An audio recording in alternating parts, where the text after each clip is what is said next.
candidata senadora nacional por la Libertad Avanza, María Emilia Orozco. ¿Cómo andás, María Emilia? Muy buenas noches. ¿Cómo estás, Yoka? Un placer. Muy bien. Te cuento... Hace mucho que no venía al estudio. ¿Verdad? Es que bueno, estuviste trabajando. Sí, bastante. a full. Andamos y siempre en que todos hablamos, lados. sí, y por todos lados te vi. Sí, es cierto. Uno de los temas que me llama la atención es que cada vez que entro a Instagram te veo. Siempre estás. Hay que ver cómo me... El tema es que te veo y muchas veces, mucho medio golpeándote por una continuación. O sea, todos los días hay algo que hiciste, algo mal, mucho acoso de periodistas y cosas de ese tipo. ¿Te están haciendo la campaña ellos? Sí.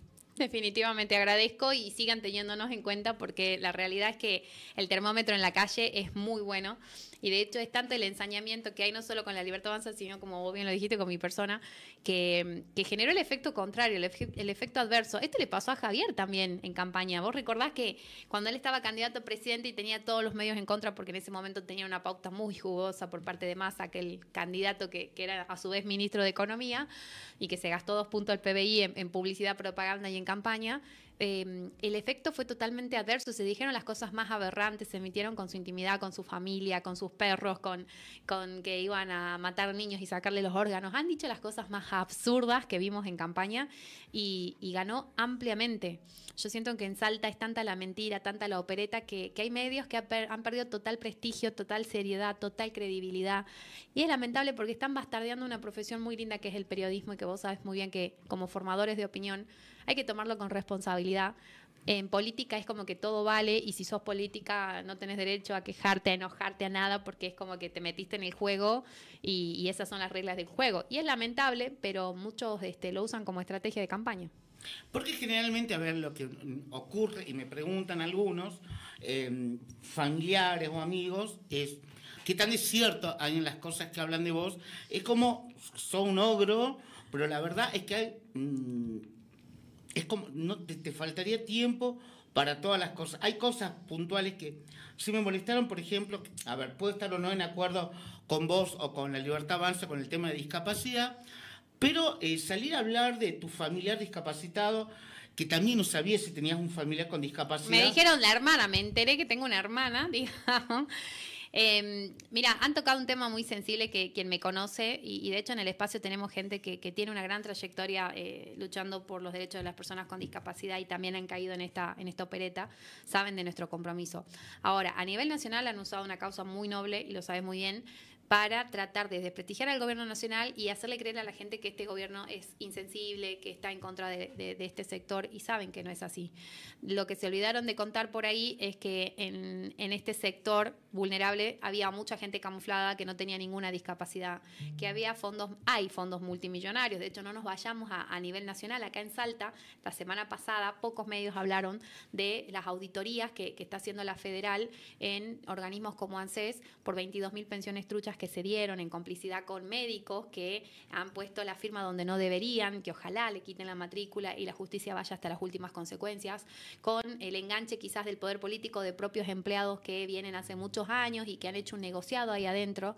Nadie habló que cuando votamos en contra de la ley de discapacidad era justamente para no abrirle la puerta a un sector que no se lo merece, que han hecho un oportunismo y han hecho política de esto, y el compromiso es con las personas que sí tienen discapacidad, que de hecho ya se anunció el incremento, que esta auditoría permitió que el dinero vaya a quien sí lo necesita y no al oportunista. Y llamativamente en el medio hay gente que renunció a esa pensión de manera voluntaria. Esa parte tampoco la cuentan.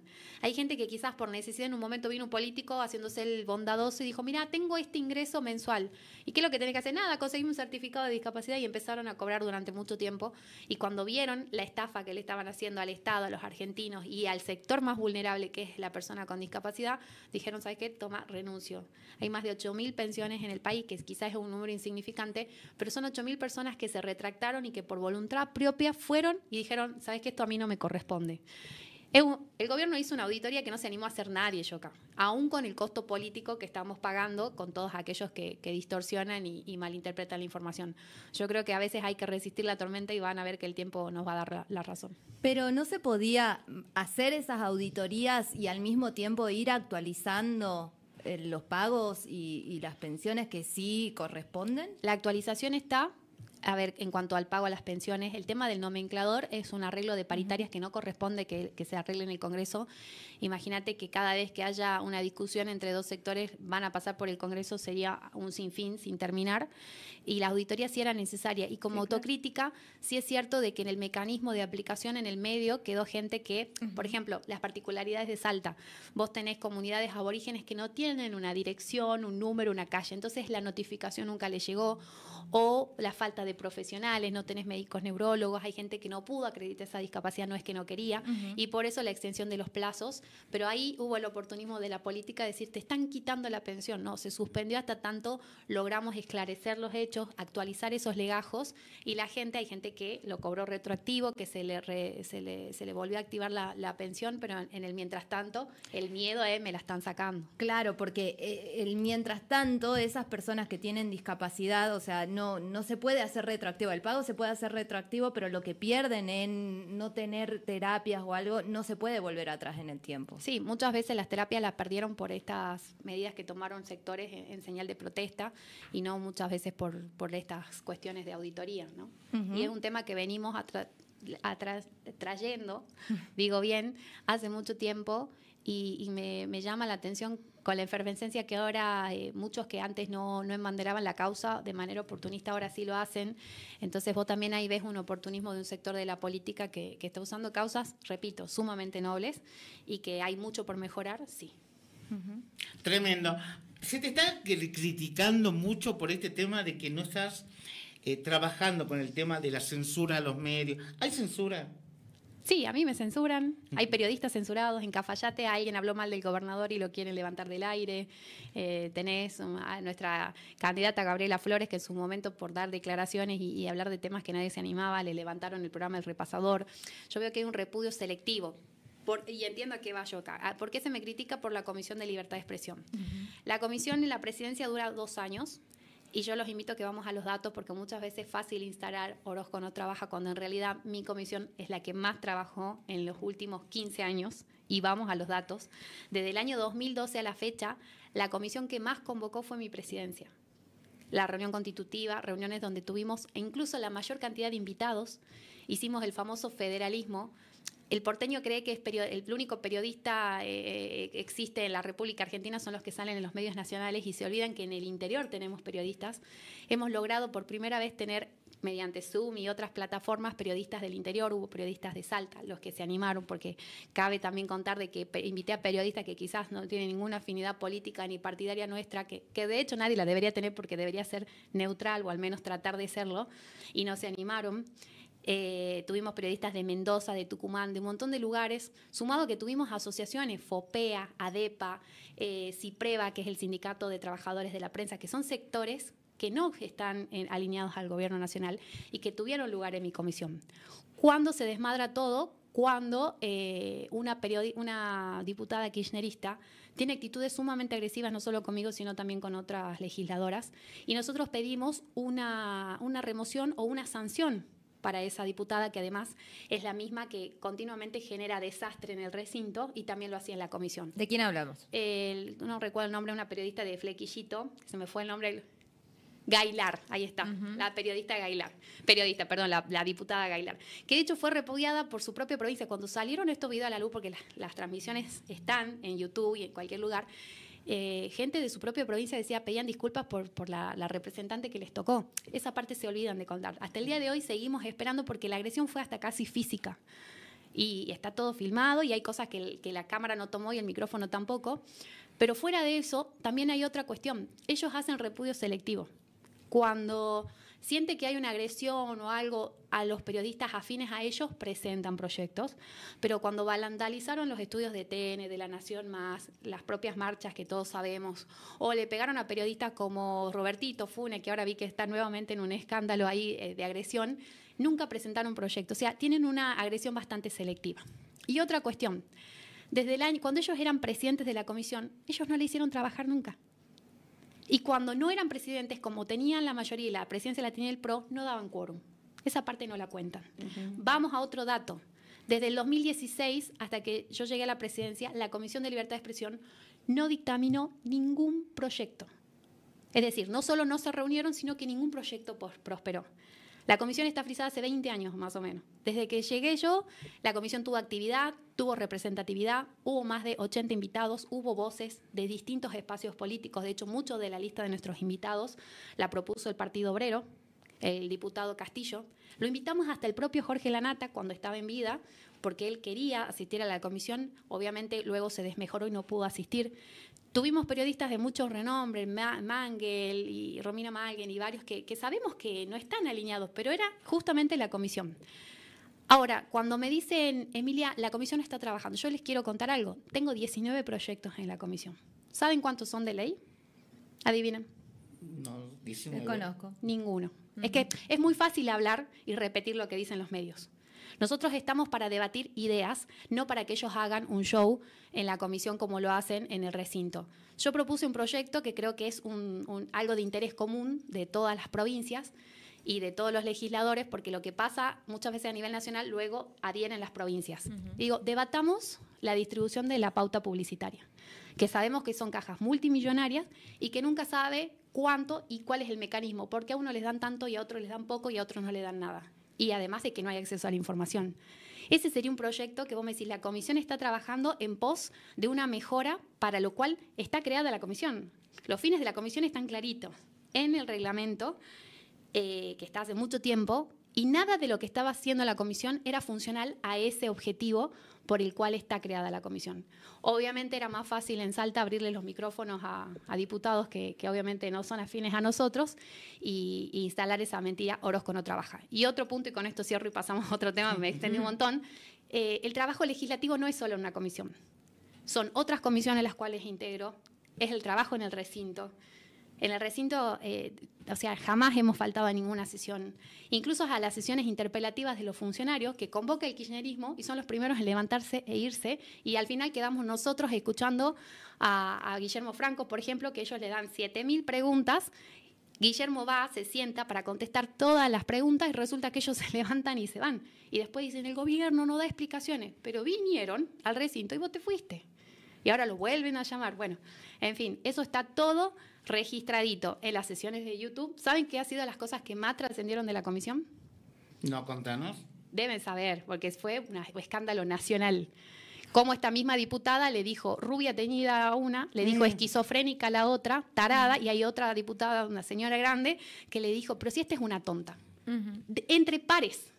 Eso, imagínate que fue una vergüenza nacional porque decía, mirá el nivel de debate de los legisladores. Creo que esa fue la última sesión donde ya era incontrolable la agresión por parte de algunos y presentamos este proyecto de pedido de remoción. Es decir, le estamos pidiendo a tu bloque que esta persona que no deja que la comisión funcione de manera óptima, que haya diálogos entre todos, la remuevas y traigas a otro. Era tan simple como eso, o bien que le apliques una medida sancionatoria para que esa persona sepa que tiene que comportarse. Ninguna de las dos cosas pasa.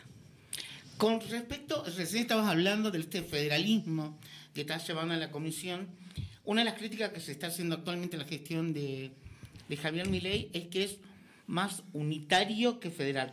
Y es por eso también que tenemos acá en Salta, primero los salteños, como una forma de decir, a ver, la gente de la Libertad Avanza, no les importamos a los salteños, solo importa levantar la mano para los proyectos, las propuestas de Javier Milei y no el salteño. ¿Cómo lo estás viendo vos esto? ¿Y es verdad o no? No, claramente es falso. Es falso, pero entiendo que al tener el monopolio de los medios pueden instalar el discurso que ellos quieran. Mañana dicen Emilia es rubia y la gente va a creer que soy rubia porque no salgo en los medios, porque no me ven y todo el mundo, che, Emilia está rubia. No, sigo igual, pero bueno, es el poder de los medios de comunicación y de algunos sectores que obviamente hoy tienen el monopolio del micrófono. Pero sí se te ve, o sea, arrancamos la nota diciéndote que te veíamos en todos lados. Sí, estoy en todos lados, hablando de los opinión, medios, claro. hablando de los medios, pero es muy importante la influencia que tienen como formadores de opinión.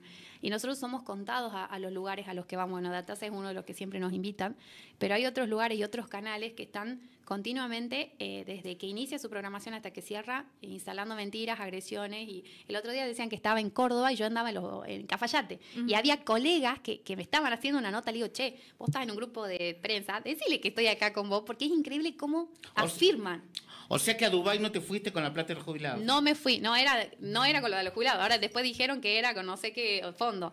Y ahí aprovecho nuevamente para aclarar esa situación. Los periodistas que me hablaron en buena fe, hay dos situaciones que me achacaron un montón. Una con una denuncia que se cayó por falta, porque era una falsa denuncia, pero no le dedicaron el mismo grosor del tiempo en los medios para salir a desmentirlo, cuando podría haber pedido el derecho a réplica, porque vos sabés que muy bien que lamentablemente me han ensuciado como han querido, pero cuando la justicia se expidió y quedó totalmente desacreditado, nadie habló de eso, pero aquellos periodistas que me pidieron, le dije, pero mira, acá está la desestimación de la denuncia, porque encima salió en un medio nacional, que no salió gratis, esa gente sí salió a desmentir.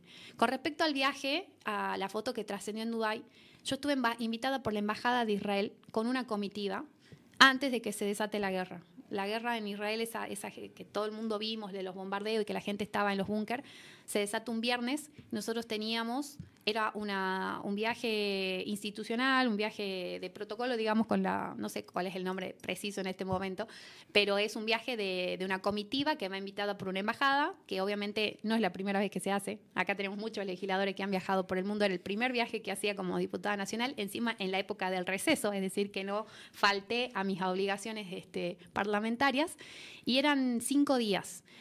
A nosotros nos adelantan el viaje y cuando teníamos la conexión de los vuelos entre Dubái y Tel Aviv, es cuando se desata la guerra. Nosotros teníamos el vuelo demorado en Dubái. La Embajada de Israel obviamente llama y dice, obviamente tengo que bajar cancelarlo, sí, bajar la comitiva por cuestiones obvias. Nosotros no dimensionamos, imagínate, habíamos estado viajando casi 12 horas, no teníamos idea de lo que había pasado. Lo que estaba pasando. Además, ya íbamos a un país en guerra, porque Israel está en guerra desde que tengo noción. Entonces decimos, no, capaz que es exagerado. Cuando nos cancelan el vuelo, dicen, obviamente era un solo cable del aeropuerto, le dice, esperamos, necesitamos que se queden en el aeropuerto, van a pasar unas horas hasta que logremos ver cuál es el primer vuelo de regreso a Argentina. Obviamente, parados ahí, y nos dan el vuelo a 36 horas. La Embajada de Israel se hizo cargo del hotel y es todo el tiempo que estuvimos en Dubái. Disculpen si no me quedé llorando en el hotel porque, no sé, porque algún medio lo iba a criticar. Es un país que nunca pisé y que no pisaré nunca más porque es inaccesible para mí. Y bueno, y ahí trascendió con esta malicia. De hecho, la invitación de la embajada está en mi mail. Aquellos medios que me lo pidieron, le digo, mirá, y ahí está todo detallado, que corría por cuenta de la embajada. De hecho, hicieron tanta opereta que tuvimos que mostrar, nada, que nosotros absolutamente no gastamos ningún peso del Estado. Quien quiso salir a desmentirlo lo hizo, y quienes quisieron hacer un show de esto también lo hicieron, lamentablemente. Y es más, le digo algo, la embajada ahora está reprogramando el viaje. Imagínate, no me quedo ganas de volver. Dejá nomás, digo, te agradezco. Pero encima te da bronca, porque nosotros tenemos información de gente de acá de Salta que se viajó por el mundo en lo que va del año, ya hicieron 4 o 5 viajes, y como no trascendió, es como, mirá qué bonitos que son, y a nosotros nos hicieron, no, como si fuésemos el demonio mismo. Además, es más, si me pongo en una balanza, agradezco a Dios que no hayamos llegado a destino, porque hay 2 diputados nacionales que estuvieron en búnker. Damián Arabia, del PRO, sí, estuvo a metros del bombardeo y él hacía las transmisiones, y yo digo, de la que nos salvamos, porque una cosa es verlo por televisión o las redes sociales, y este diputado volvió traumado porque nunca había estado tan cerca de la muerte. De hecho, en los lugares donde detonaban las bombas, después ellos veían, hubo tantos muertos, porque realmente fue difícil.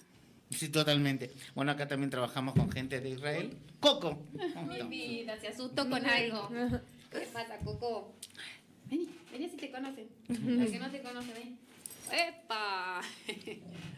Es tan famoso como vos, digamos. Coco sí. Ajá. Tenemos una foto re linda en este estudio de Coco, que es como si estuviese hablando por el micrófono. Mirá, está el chancho ahí. Estamos todos, el chancho, la oveja. Todos. Somos re amigables. ¿Cómo estás viendo actualmente la situación política, y principalmente con tu partido, por todo esto que estuvo ocurriendo con Karina Milei, con lo de Espero y con todas estas denuncias, y también con según lo que publicaron en algunas redes sociales, tu alfil o tu lacayo Pablo López? ¿Por dónde empezamos? Lo de Karina, ojalá que se aclare urgente. La verdad que a nosotros nos ha salpicado para mal toda esta situación. ¿Va a ir Karina al Congreso? ¿Va a ir? Si la interpelan, sí, debería ir. Vamos a ver qué sucede. Ujú. La realidad que creo que es lo que quiere la oposición, ¿no? Que vaya, a pesar de que estamos dando todas las explicaciones, que está yendo el jefe de ministro Guillermo Francos y todas las personas que ellos convocan, es como que tiene un ensañamiento particular con ella. Ya no saben qué comisión Pero ella es la armar. acusada, digamos. Sí. Ella es la que debería dar las explicaciones. Sí, pero las explicaciones se están dando por escrito y también a través de los abogados, y la propia justicia está investigando. Pero ellos lo que quieren... Además, el Congreso no es la justicia, eso también hay que entender. Claro, esto no tendría que quedar judicializado. O sea, ya Que está, exacto, está quedar ya judicializado. cerrado y que la justicia... Pasa que muchos diputados ahora se ponen el traje de jueces y fiscales y creen que son la justicia, y no somos la justicia. Imagínate si nosotros por cada hecho o trascendido de corrupción, Cristina Fernández de Kirchner con causas concretas nunca fue al Congreso a dar explicaciones, convengamos, y así tenemos un montón de casos, Amado Vudú y vicepresidente. Pero ustedes son distintos. Obviamente, por eso es la necesidad de que la justicia avance. Pero vos fíjate cómo han hecho una telenovela de todos los días, 10 segundos de audio antes de las elecciones en la provincia de Buenos Aires. Pasaron las elecciones en la provincia de Buenos Aires, no supimos más nada. El tema murió. Y nosotros decimos, por favor, que avancen, que pague, Igual que tenga que hubo- pagar. Igual hubo una cuestión judicial para prohibir que siguieran saliendo audios. No, no los audios de Españolo, que son los que están en la justicia. Sí, los de Karina. Sino los que se filtraron o en realidad se grabaron de manera ilícita, que está comprobado. No saben si en la Casa Rosada, no recuerdo, o en el propio Congreso de la Nación, pero porque es una cuestión de que, bueno, hubo una violación a la privacidad absoluta, y además dejó también en evidencia de que, nada, ningún lugar es seguro, ni siquiera la propia Casa Rosada, con toda la seguridad que tiene y que te escanean todo. Nosotros cada vez que vamos, no sé, es una requisa súper... Entonces los audios son reales. No lo sé. No lo sé. Yo sé que los audios para la justicia, en el caso del audio que supuestamente se filtró en Casa Rosada, parece que sí, pero los de Españolo, que son los de la causa de la gravedad de los hechos, no se sabe, y tengo entendido que, bueno, no soy abogada, pero tampoco pueden ser tomados como prueba para acusar a alguien. Bien, y con Pablo López, ¿qué ocurrió al final? Y todo lo que todo el mundo sabe, para nosotros es un tema cerrado. Lamentablemente nos pegó muchísimo. Pareciera que Emilia es la que era Pablo López, porque sacaban la foto de Pablo y la mía. Inventaron un montón de cosas de las cuales nosotros no teníamos conocimiento en absoluto. Nosotros no nos metemos en la vida privada. Nosotros vamos, laburamos, trabajamos, militamos, pero no estamos en las cuestiones de pareja. La realidad es esa.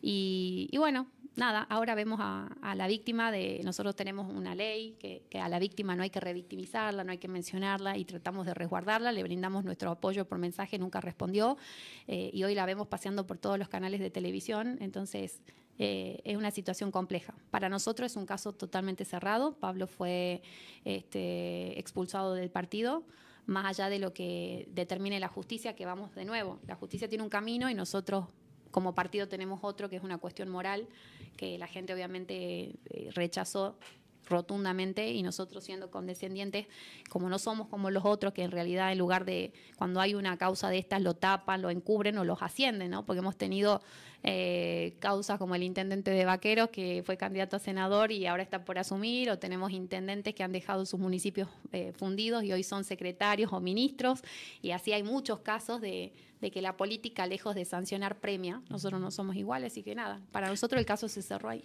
¿Cómo se vive como vos con este tema de todos los días entrar a redes sociales y que te estén golpeando y que digan todo de vos y que no te desmoralicen? Uno puede estar a favor o en contra de vos, de tu partido, pero creo que hay un momento en el cual uno también empatiza, porque, a ver, es horrible todos los días estar enterándote que sos la mujer de Olmedo, que te peleas con otras mujeres de Olmedo, que haces lo que querés, tu hermana discapacitada, como si tu hermana es discapacitada, tus peleas con periodistas. Llega un momento que no tenés ganas de renunciar.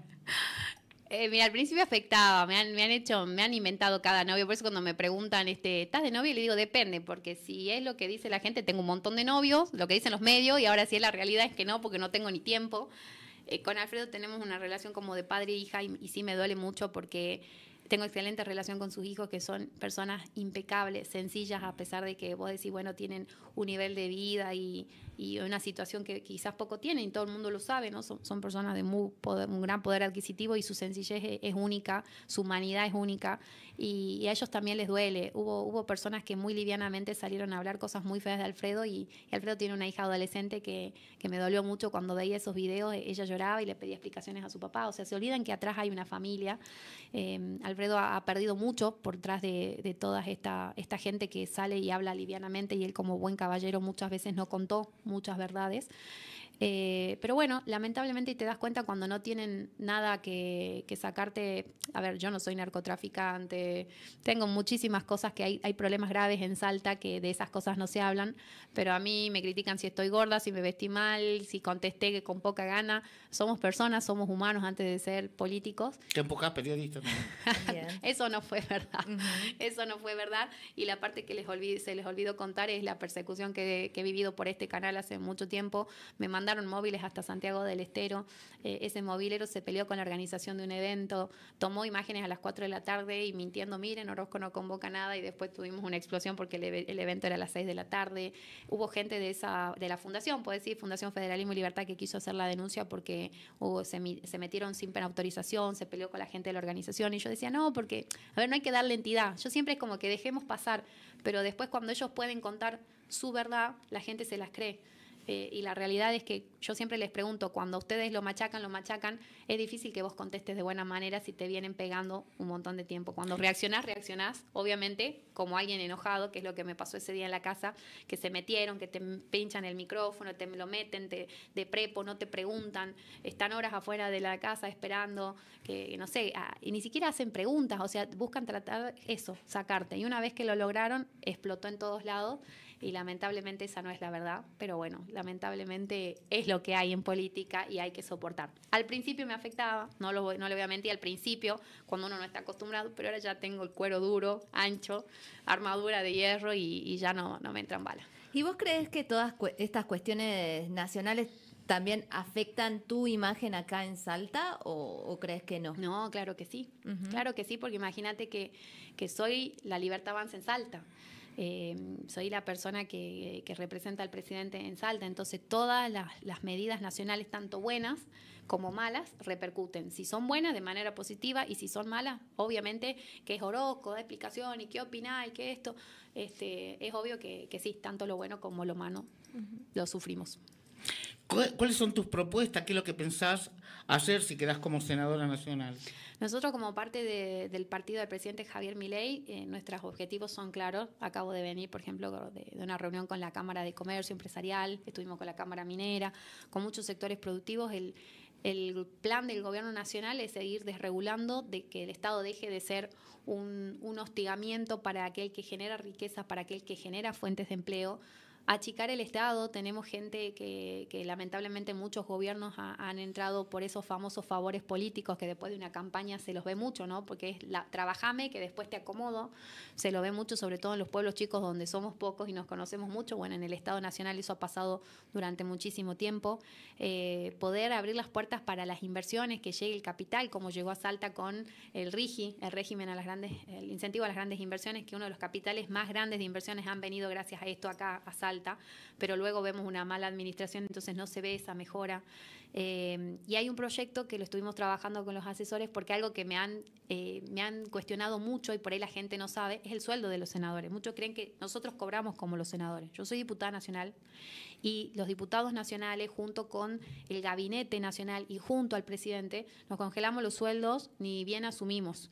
En el caso de la Cámara de Diputados, Martín Menem desenganchó el incremento de los sueldos de los legisladores con el de los empleados del Congreso, porque claro, ellos arreglaban paritaria, inmediatamente había un aumento automático, nos desenganchamos. Y en el caso del Senado es un sistema totalmente distinto. Vos viste que hubo un senador salteño que levantó la mano para mocionar el incremento de sueldo, y ahora tuvieron otro, que obviamente es aberrante cuando vos le estás pidiendo al argentino, che, hace un sacrificio, y vos ves que hay senadores que cobran arriba de 10 millones, sin contar los asesores, que algunos tienen 50. Sí, es algo a mí que me llamó mucho la atención, por ejemplo, de Martín Lustó, que... La manito ahí. Sí, es como... Esperaba otra cosa, pero bueno, no hubo, creo, ningún senador que no haya levantado la mano, ¿no? Los de la Libertad Avanza. Y no en ese momento, los únicos que votaron en contra fueron los de la Libertad Avanza, senadores del PRO y una sola senadora de la UCR, que se me fue el nombre ahora. Incluso ellos son los mismos que después firman el rechazo a cualquier incremento. A partir de ahí, ellos sí se congelaron el sueldo, digamos, pero tampoco tenés que estar esperando la buena voluntad del legislador.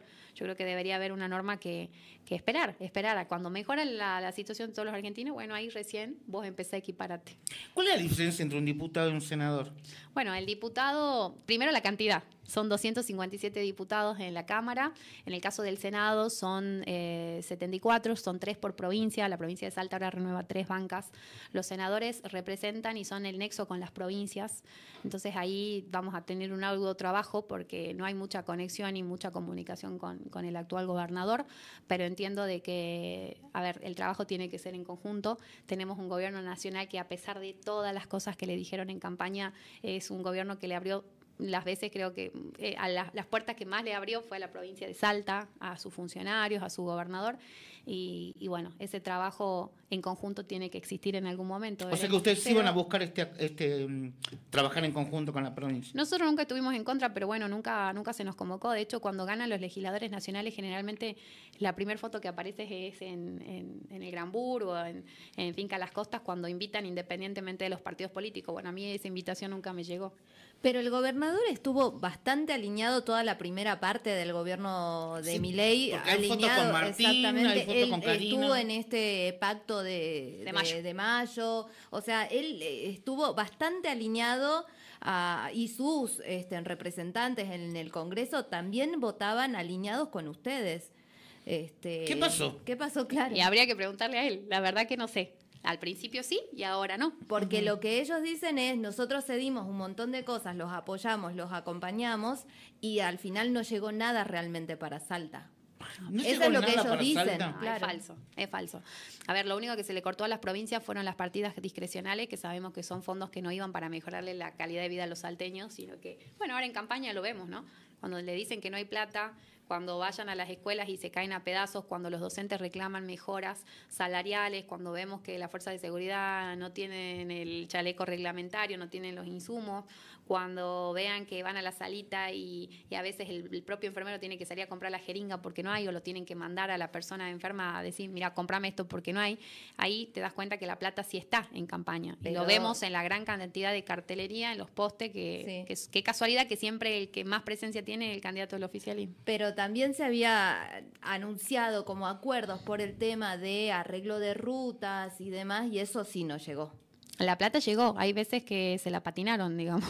Hay obras que se anunciaron muchas veces para Salta. Pero hecho, en este mandato de Milei decís que no llegaron terminó, partidas. No terminó el mandato. No, es lo y que sí vamos. Bueno, sí lo hay que van plata. metiendo. Claro. Sí, es lo sí hay que plata vamos. que se bajó, hay fondos que... Ajá. Pero lamentablemente, y no solamente en obras, hay muchísimas cuestiones, por ejemplo, desde la Secretaría de Empleo, se trabaja en conjunto con fondos que bajan de Nación. Esta mañana estuvimos reunidos con 20 emprendedores que han tenido un desembolso de una suma considerable y luego los siguen, digamos, como incentivando con cuotas mensuales, y todo eso viene de Nación, solo que muchas veces con este trabajo articulado entre provincia y municipio, es lo que yo por ahí recriminaba un poco a nuestros ministros.